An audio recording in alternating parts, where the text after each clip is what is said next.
when you meditate while listening to a Dharma talk, don't listen to the talk. Focus on the meditation as much as you can. Give it 99% of your attention. Leave only a sliver of attention for the talk. Because the whole purpose of the talk here is not to distract you from the meditation, but actually to help act as a fence. So as the mind leaves the breath, it runs into the talk. So it turns back to the breath.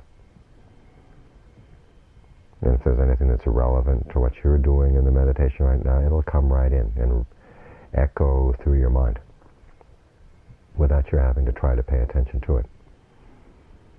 And if it's not relevant to what you're doing, you don't want it anyhow. Say, well, that piece of Dharma or that point of Dharma is for somebody else. And if it's not right for anybody here in the room, well, it's probably for the speaker. So leave the talk alone.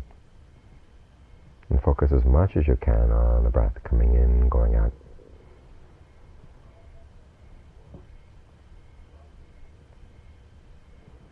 And put out of your mind all thoughts about how your last meditation went, or yesterday's meditation went, or how it was last week. Just focus on what you've got right here, right now. This is an important element in the practice. If you keep concerns about how good things have been or how bad things have been, it gets in the way of the present moment. Just like anticipations about how you hope tonight's meditation is going to be like this or be like that. That gets in the way of what you're supposed to be doing right now. The meditation is a doing.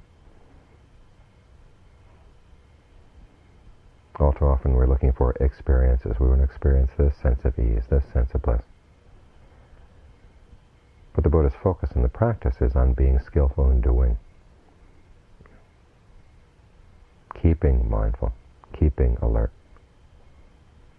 being ardent in the practice. Finding a sense of just right. When they talk about the middle way, it's an amount of effort that's just right for where you are right now, which sometimes may require a lot of effort. Sometimes it means just a little bit of effort. But whatever kind of effort's required, that's what you supply. In other words, that's the kind of mental attitude you want to have, that you're up for whatever is there.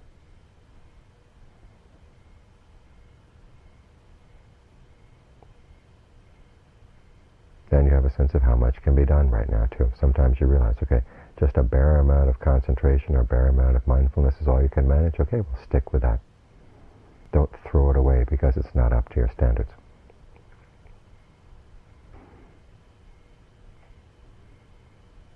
Because as John Lee says, big things come from little things. And sometimes very tiny victories are the ones that add up. You were able to stay with this breath. Okay, then you stayed with the next breath, and then the next breath. And even though it may not have felt all that secure, well, it's better than just getting upset and saying, well, gee, this isn't amounting to anything, this is horrible, and all the spinning out of control that happens based on that. You take things one step at a time, whatever the step is required. If it requires you step up high, okay, you step up high. If it's just as simply a step along even, smooth ground, or you could step along even, smooth ground. But you take whatever step is needed. And whether it matches where you would like to be right now or doesn't match where you'd like to be right now, that's not the issue. The issue is that you're here. You're doing what's required. You're doing the best that the situation can, best that can be done in the situation. And as you stay with these little tiny steps, okay, then they begin to take on more depth, more strength, more solidity.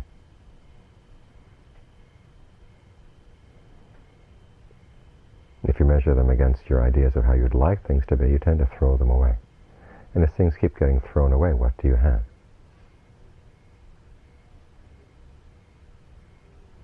Concentration starts out in little tiny bits and pieces. And it's learning how to stay with those little bits and pieces. That's all you have to do, is just stay with them. They may not be impressive, they may not have lots of flashing lights or whatever you'd like, or whatever you have experienced in the past.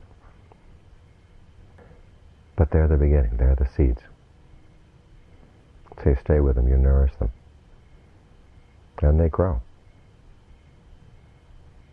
That's the sign of a discerning person. You make the most of what you've got. And it may be a lot, and it may be a little.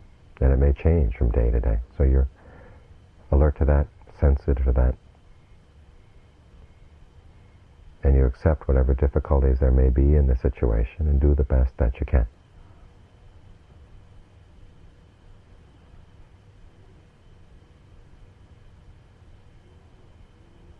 So take whatever little concentration you may have, and if it seems like a little, don't berate it. Just work with it. Whatever sense of ease you can get out of the breathing, just stick with that. Even if it doesn't seem the most wonderful breath you've ever had, well, okay, you work with what you've got, because these things do develop. You give them time, they develop.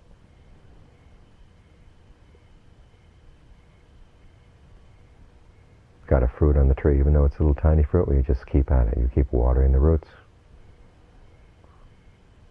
fertilizing the soil, looking after the causes, and the results will take care of themselves.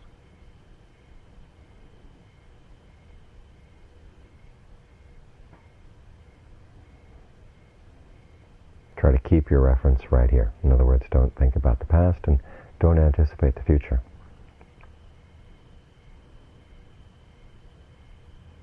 And what you've got will have a chance to grow. It's a very simple principle, but we tend to forget it.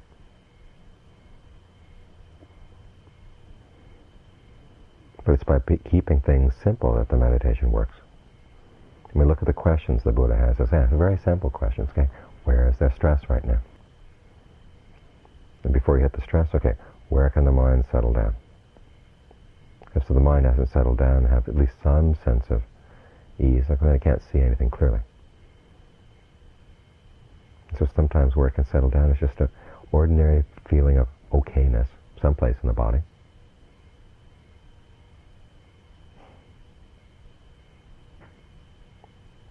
We stick with that. And then as things begin to grow, okay, then as they get more solid, still though, you stick with the simple questions. Where is there stress here? And that's a question that a 7-year-old can answer. At least a 7-year-old can get his mind around it, or her mind around it, and then work with that. Now, there are stories of arahants who are 7 years old in the time of the Buddha. That's as far down as it goes, 7 years. And so they weren't dealing with very abstruse philosophical issues. They were just looking very clearly at what was going on in their minds. And the questions were simple enough to comprehend. And they were happy to stick with those simple questions. Where is there stress? What are you doing that's unnecessary that contributes to that stress? Well, then you just drop it.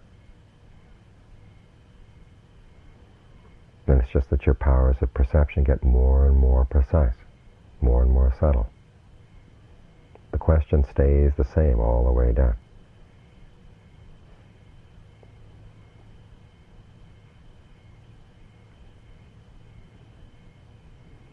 So if we keep things simple, the meditation becomes a lot more manageable.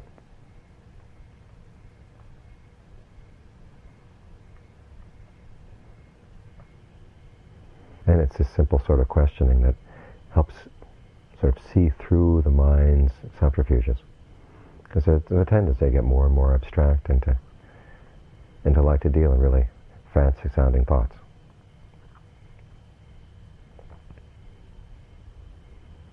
And it's that simple thing. Well, it's like the emperor's new clothes.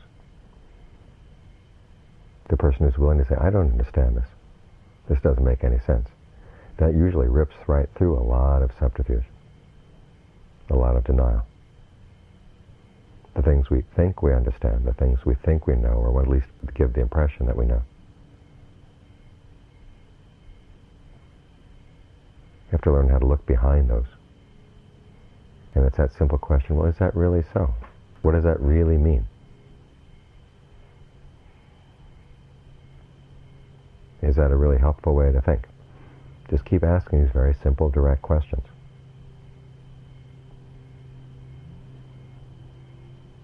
and helps clear up a lot of confusion in the mind.